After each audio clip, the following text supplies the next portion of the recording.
El 30 de diciembre del año 2000. En un barrio aparentemente tranquilo de Tokio. Una familia se preparaba para terminar el año como cualquier otra. Era víspera de Año Nuevo en Japón, una fecha importante, un momento de cierre y de nuevos comienzos. La familia Miyazawa no era diferente. Mikio, el padre, tenía 44 años. Trabajaba en una oficina, una vida estable, predecible. Yasuko, su esposa, de 41 años, era profesora. Dirigía algo parecido a una pequeña escuela, dedicada. Tranquila. Sus hijos. Nina, de 8 años, y Rei, de apenas 6. Una familia normal. Demasiado normal. Y quizás por eso, lo que ocurrió esa noche, resulta tan difícil de entender. La casa donde vivían estaba en Setagaya, una zona residencial que estaba cambiando. Justo detrás de su hogar, había un parque. Y dentro de ese parque, un skate park. Un lugar que durante el día estaba lleno de ruido, risas, ruedas golpeando el concreto. Pero que por la noche, se volvía inquietantemente silencioso. Mikio había tenido algunos roces con jóvenes que frecuentaban ese lugar. Nada grave, discusiones pequeñas. Pero suficientes, para dejar una sensación incómoda. Aún así, la familia ya tenía planes de irse. En 1 o 2 meses, se mudarían. Y no eran los únicos.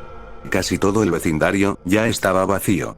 De unas 200 familias, solo quedaban unas cuantas. Casas vacías, calles silenciosas, menos testigos. Menos ruido. Menos ayuda. La casa en sí, era un dúplex. Y justo al lado, vivía la madre de Yasuko. Eso, normalmente sería una ventaja. Seguridad. Cercanía. Apoyo. Pero esa noche, no fue suficiente. La mañana del 31 de diciembre, empezó como cualquier otra. Hasta que dejó de serlo. La madre de Yasuko intentó llamar por teléfono. Nada. Lo intentó de nuevo. Nada. No había señal. No había respuesta. Y eso, no era normal. Algo no estaba bien. Así que hizo lo que cualquiera haría, fue directamente a la casa. Tocó la puerta. Esperó. Silencio. Volvió a tocar. Nada. Entró. Y en ese momento, todo cambió. Lo primero que vio, fue a Mikio. En el suelo. Al pie de las escaleras. Muerto. Había sido apuñalado varias veces, especialmente en el cuello. No fue un ataque limpio. No fue rápido. Hubo resistencia. Hubo lucha. Arriba, la escena era peor. Mucho peor. Yasuko y su hija Nina estaban juntas. Sin vida. Ambas habían sido apuñaladas repetidamente. Con una violencia que no parecía necesaria.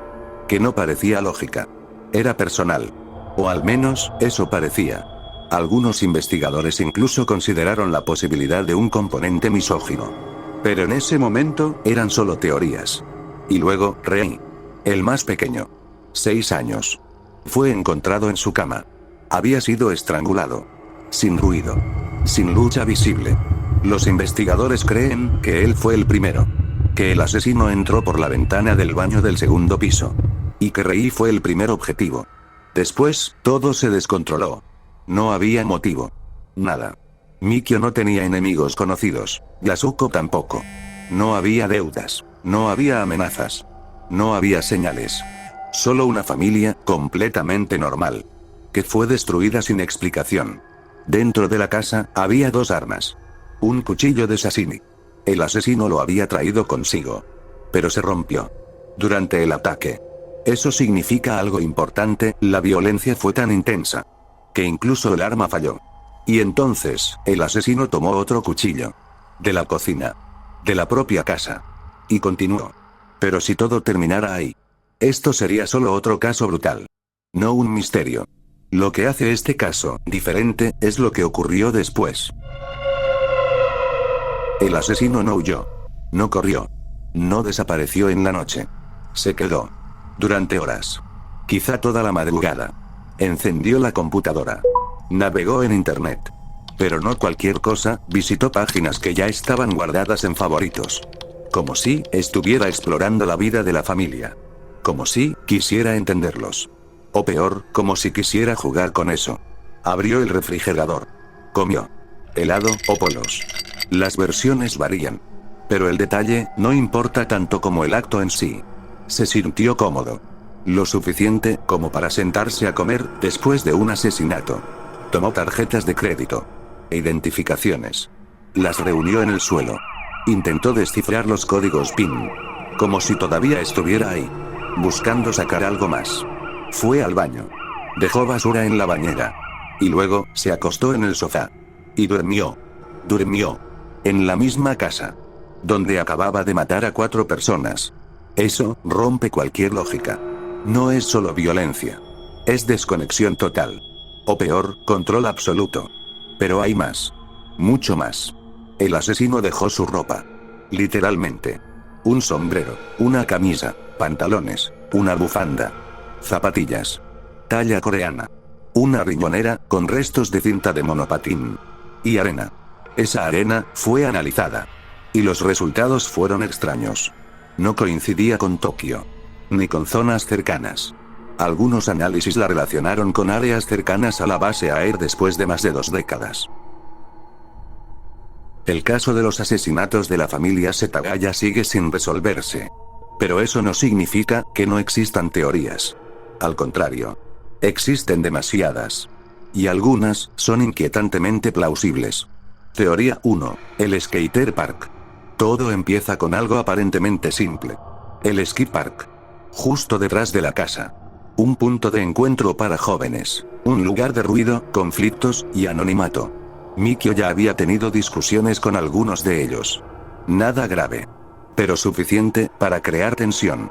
Ahora piensa en esto. El asesino dejó una riñonera con restos de cinta de monopatín, zapatillas de talla coreana, ropa juvenil. Todo apunta a alguien joven. Alguien que encajaría perfectamente en ese entorno. La teoría dice que pudo haber sido un patinador. Quizá alguien que se sintió ofendido, quizá alguien impulsivo, quizá alguien que solo quería confrontar y perdió el control. Pero hay un problema. Demasiado control. Quedarse en la casa. Usar la computadora. Dormir, eso no parece un arrebato. Eso parece algo más calculado.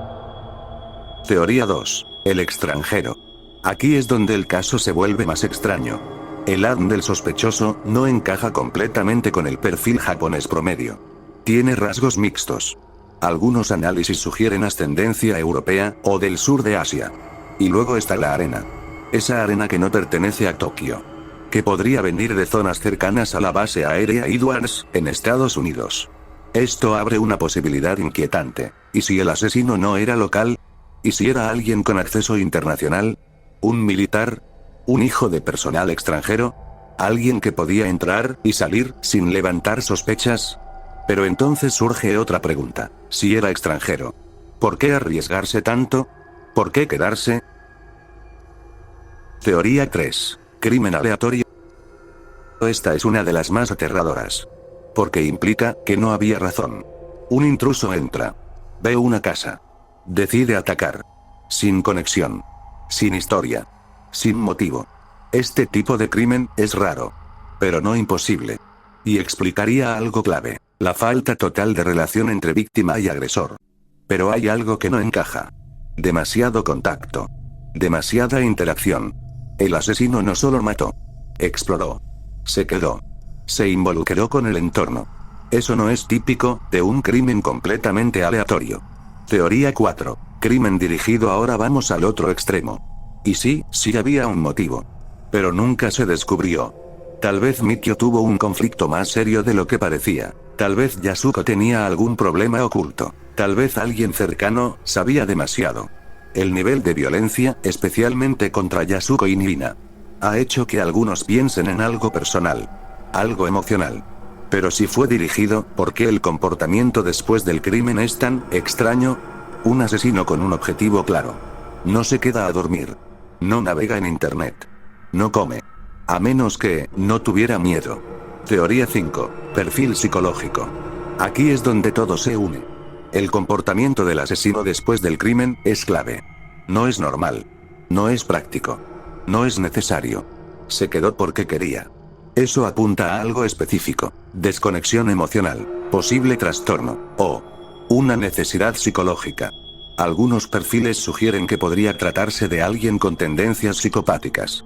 No por la violencia, sino por la calma. Por la forma en la que se movió en la casa. Como si tuviera control total. Como si no hubiera consecuencias. También hay otra posibilidad. Más incómoda. Que no fuera su primer crimen. Porque alguien que actúa así no parece estar experimentando. Parece estar repitiendo.